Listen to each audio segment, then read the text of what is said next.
लांबी, वस्तुमान, धारकता, काल, चलन या राशीचं मापन या घटकातला पहिला स्वाध्याय 6.1 आपण आता सोडवत आहोत. बघा, खूप सोपं असतं, कोणती गोष्ट अवघड नसते, पण आपण ते समजून घेतली तर. आता मी पहिला प्रश्न वाचतो. एका मत्स्य टाकी काठोकाठ भरली असता तिच्यात 45 लिटर पाणी मावते. बघा, किती लिटर पाणी मावते? 45 लिटर. या टाकीच्या 4/9 भाग पाणी भरलेले आहे. म्हणजे टाकीच्या, म्हणजे किती क्षमता आहे तिची? 45. म्हणजे 45च्या 4/9. मग तिथं मी गुणाकार करतो. 45च्या 4/9 म्हणजे चा आलाय की नाही? मग च्या ठिकाणी गुणाकार करतो, मी डायरेक्ट लिहिले. मग आता किती पाणी भरलेले ते आपण काढूया. 9 × 9, 9 × 5 45. 9 × 5 45 म्हणजे 5 × 4 20 लिटर पाणी भरलेले. किती लिटर पाणी भरलेले? 20. आता पुढचं काय बघा, त्यातील 2/5 पाणी बाहेर काढून टाकल्यावर, म्हणजे 20 लिटर भरलेले, त्याच्यापैकी 2/5 म्हणजे 20च्या, म्हणजे 20च्या म्हणजे काय? गुणाकार. 2/5 भाग पाणी बाहेर काढून टाकलं, म्हणजे 5 × 5 5 20 आणि दोघांचा गुणाकार 8, म्हणजे 8 लिटर पाणी बाहेर काढून टाकलं. बघा, 20 लिटर पाणी होतं, त्यातलं 8 लिटर पाणी बाहेर काढून टाकलं. म्हणजे आता त्या टाकीत किती पाणी शिल्लक आहे? 12 लिटर. किती लिटर? 12 लिटर. मग आपल्याला विचारलं काय? टाकल्यावरती पुन्हा काठोकाठ भरण्यासाठी तिच्यात किती पाणी घालावं लागेल? 12 लिटर आहे, तिची क्षमता आहे 45. मग 45 वजा 12 जर केलं तर आपल्याला एवढं पाणी पुन्हा घालावं लागेल, तेव्हा ती टाकी पूर्ण भरेल, काठोकाठ भरेल. मग 33 लिटर. मग इथं पर्याय आहे 33 लिटर. प्रश्न दुसरा पहिल्या प्रश्नासारखाच आहे, काहीच नाही. त्या एका बादलीत, इथं बादलीच आहे, 20 लिटर पाणी मावते, तिचा 3/5 भाग भरलेला आहे. म्हणजे 20चा, म्हणजे 20 × 3/5 आलं 20 × 4 12 लिटर पाणी भरलेले. मग बादली पूर्ण भरण्यासाठी किती पाणी लागेल? 20 लिटर पाणी मावते, 12 लिटर भरलेले. मग किती पाणी लागेल? 20 वजा आपलं 12 8 लिटर पाणी लागेल. 8 लिटर पाणी लागेल. प्रश्न तिसरा, एक 1250 मीटर लांब असणारी एक आगगाडी 2 मिनिटात 1 किलोमीटर अंतर कापते. म्हणजे 2 मिनिटात किती अंतर कापते? 1 किलोमीटर. जर ती स्थिर उभ्या असलेल्या दुसऱ्या आगगाडीला 4 मिनिटात ओलांडत असेल तर त्या उभ्या असलेल्या गाडीची लांबी असेल. बघा, या ठिकाणी समजा मी पहिली आगगाडी घेतली, तिची लांबी आहे 1250. ती 2 मिनिटात 1 किलोमीटर अंतर कापते. म्हणजे 1 किलोमीटरचं जेवढं अंतर आहे ते 2 मिनिटात पूर्ण कापते. आता मी या ठिकाणी बघा, एक उभी असलेली गाडी घेतो. हिची लांबी x, हिची लांबी माहिती नाही. बघा, 2 मिनिटात 1 किलोमीटर, तर ती ह्या गाडीला ओलांडण्यासाठी तिला 4 मिनिटं लागतात. म्हणजेच ह्या ठिकाणाहून हे शेवटचं टोक पूर्ण क्रॉस करून घेण्यासाठी तिला 4 मिनिटं लागतात. उभी आहे की नाही? ती स्थिर उभी आहे, ती काय हालचाल करत नाही. मग ती इथून तर इथपर्यंत जायला तिला 4 मिनिटं लागतात. किती? 4 मिनिटं. मग 4 मिनिटात किती किलोमीटर जाईल? 2 किलोमीटर. जर 2 मिनिटात 1 किलोमीटर तर 4 मिनिटात 2 किलोमीटर. मग इथून तर इथपर्यंत अंतर, याला 4 मिनिटं लागतो की नाही वेळ? म्हणजे इथून तर इथपर्यंत अंतर किती असेल? 2 किलोमीटर.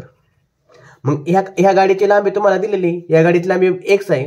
मग आता आपण 1250 अधिक x बरोबर 2 किलोमीटर म्हणजेच 2000 मीटर. त्याला मीटरमध्ये कन्वर्ट करून घेतलं, 2000 मीटर. बघा, आपल्याला x ची किंमत काढायची. x बरोबर 2000 वजा 1250 यांची जर वजाबाकी केली तर 750.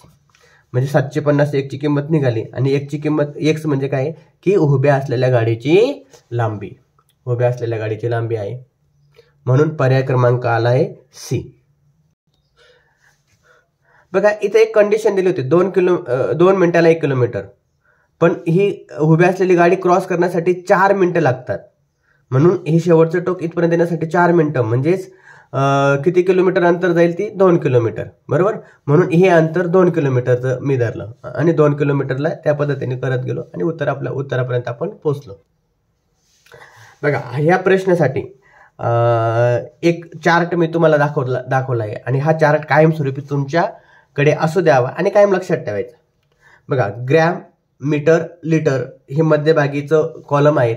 त्यानंतर सर्वात शेवटी millimetre, centimetre, decimetre, decametre, hectometre आणि किलोमीटर किंवा किलोग्रॅम, किलोलिटर, हेक्टोलिटर, म्हणजे हे युनिट हे आहेत. फंडामेंटल युनिट्स आहेत, त्याला फंडामेंटल युनिट्स म्हणता येतील. आता बघा, मी ह्या उदाहरण सोडवण्यासाठी एक ग्रॅम आहे की नाही, हा ग्रॅम. मग ग्रॅमचं घर कुठे आहे? इथं.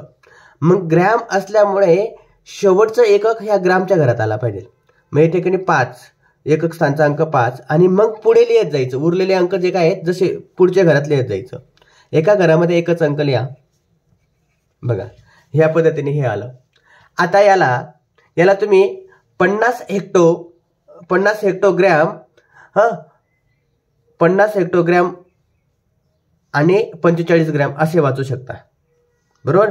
आणि 5 किलोग्रॅम आणि 45 ग्रॅम. बघा, तुम्ही ह्या पद्धतीने तुम्ही कसे वाचू शकता. बघा, या ठिकाणी 5 किलो, मग या 5 किलो आलं. 5 किलोच्या घरात 5च आहे, म्हणजे 5 किलो आणि 45 ग्रॅम, म्हणून पर्याय क्रमांक आहे बी. हा चार्टचा वापर इतका सुटसुटीत होणार आहे की तुम्हाला कन्व्हर्सेशन करताना कोणता भागाकार करावा लागणार नाही, काहीच करावं लागणार नाही. ठीक आहे. आता प्रश्न 5वा. 7 लिटर तेलाने 350 मिलीलिटर क्षमता असलेल्या किती बाटल्या भरतील? 7 लिटर म्हणजे 7000 मिलीलिटर, बरोबर. 7000 मिलीलिटर आणि एका बाटलीत 350 म्हणजे त्याला भागिले 350 केलं तर तुम्हाला एक किती बाटल्या निघतील ते निघतील. 0 गेला 0 गेला, 35 एक 35, 35 जुने 70 म्हणजे हा 0 20 बाटल्या भरतील. यांचा जर भागाकार केला तर तुम्हाला उत्तर येतं 20, म्हणून पर्याय क्रमांक आहे 20. कारण की 7 लिटर तेल आहे आणि एका बाटलीमध्ये 350 म्हणजे आपल्याला ते 7 लिटरचे समान भाग करायचे की नाही, म्हणजे किती त्या समान भागात त्या किती बाटल्या भरतील या हिशोबाने, म्हणून मी इथं भागाकार करावा लागणार आहे. बघा, 5 रुपयाच्या एका नाण्याचं वजन 5 रुपयाचं एक नाणं 9 ग्रॅम आहे. किती ग्रॅम आहे? 9 ग्रॅम. अणूकडे असलेले 5 रुपयाचे नाण्याची पिशवीचे वजन 9 किलोग्राम आहे. 5 रुपयाचंच नाणं आहे, किती नाणे आहेत माहिती नाही, आणि त्याचं वजन किती आहे? 9 किलोग्रॅम म्हणजेच 9000 ग्रॅम. 9000 ग्रॅम. एका नाण्याचं वजन 9 तर 9000 नाण्याचं वजन किती? तर मग या ठिकाणी 9000 भागिले 9 जर केलं, 9000 भागिले 9 तर 9 1 9, 9 1 9, 0 0 म्हणजे 1000 नाणी असतील त्या पिशवीमध्ये. त्या पिशवीचं वजन 9000, म्हणून एकूण नाणी किती येतील? 1000 नाणी येतील 5 रुपयाचं, म्हणून पर्याय क्रमांक आहे बी. बघा, पहिले 2 प्रश्न होते त्याच्यासारखाच हा पण प्रश्न आहे. एका दुधाची टाकी काटोकाट भरली असता तिच्यात 48 लिटर दूध मावते, म्हणजे टाकीची क्षमता आहे 48 लिटर. ती आता किती भरलेली? 7/12 भरलेली आहे, म्हणजे 48च्या 48 गुणिले 7/12, 12 1 12, 12 चौक 48, 7 चौक 28, 28 लिटर पाणी टाकी भरलेली दुधाची. 28 लिटर आहे त्या टाकीमध्ये. आता जर त्यातले 1/2 दूध काढून घेतले, म्हणजे 28च्या 1/2 म्हणजे 28 गुणिले 2, 1/2 काढून घेतले, म्हणजे किती काढून घेतले? 14. बे 8 म्हणजे 14 लिटर दूध काढून घेतले. तर टाकी काठोकाठ भरण्यासाठी तिच्यात आणखी किती दूध घालावे लागेल? म्हणजे 14 लिटर काढून घेतले, म्हणजे 28 मधून 14 गेले, म्हणजे 14 लिटर दूध शिल्लक आहे की नाही? शिल्लक 14 लिटर आहे, कारण की 28 वजा 14, बरोबर. मग टाकीची क्षमता 48 असेल तर टाकी पूर्ण भरण्यासाठी पुन्हा किती लागेल? तर 48 वजा 14 म्हणजे 4 आणि 3 34 लिटर दूध लागेल, म्हणून पर्याय क्रमांक आहे सी. पर्याय काय आहे? सी. बघा, एका फळाच्या दुकानात डझनाला 40 दराने किंवा 5ला 1 केळी ह्या दराने केळी विकली जातात, तर 99 केळी केवढ्याला पडतील? डझनाला 40. बघा, आता 99 केळी आपल्याला घ्यायचे आहेत. 99 केळीमध्ये डझन म्हणजे किती वस्तूंचा समूह? तर 12. तर बघा, मग 12 किती डझन होतील बघा, आपण बघूया. 12 12, 12 24, 12 36, 12 48, 12 60, 12 72, 12 7 84, 12 8 96. 12 8 96 म्हणजे 12 गुणिले 8 बरोबर 96 बरोबर, म्हणजे 8 डझन घ्यावे लागतील.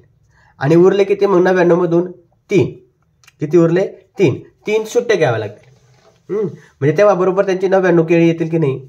मग आता डझनाला 40 दराने म्हणजे 8 डझन घेतले तर 96 केळी मिळतील. म्हणजे 8 गुणिले 40 आणि किंवा 5ला 1 म्हणजे आता 3 केळी तर आपल्याला सुट्ट्याच घ्याव्या लागतील, म्हणून 5ला 1 म्हणून 3 केळी कितीला 5 प्रमाणे घ्याव्या लागतील. मग 8 चोक 32, 0 यांचा गुणाकार केला 15, यांची जर बेरीज केली ती बेरीज येते 335. 335 पर्याय क्रमांक आहे ए. बघा एकदम सोपं आहे, व्यवहारातलं उदाहरण आहे, त्या पद्धतीने तुम्हाला कोणत्या प्रकारची अडचण येणार नाही. डझनामध्ये कन्वर्ट करून घेतले, आपल्याला केळी तर 99 घ्यायचे त्या पद्धतीने. तर निश्चितच हा व्हिडिओ तुम्हाला आवडला असेलच आणि सगळे प्रश्न समजले असतीलच अशी आशा बाळगतो. जरी नाही समजले तरी तुम्ही मला कोणत्याही क्षणाला एखादा प्रश्न जर तुम्हाला अवघड वाटला असेल तर त्याच्या संदर्भात तुम्ही कमेंट बॉक्समध्ये किंवा ग्रुपवर शेअर करा. निश्चितच त्याच्या संदर्भात सविस्तर असा व्हिडिओ पुन्हा बनवून तुम्हाला शेअर करण्यात येईल. धन्यवाद.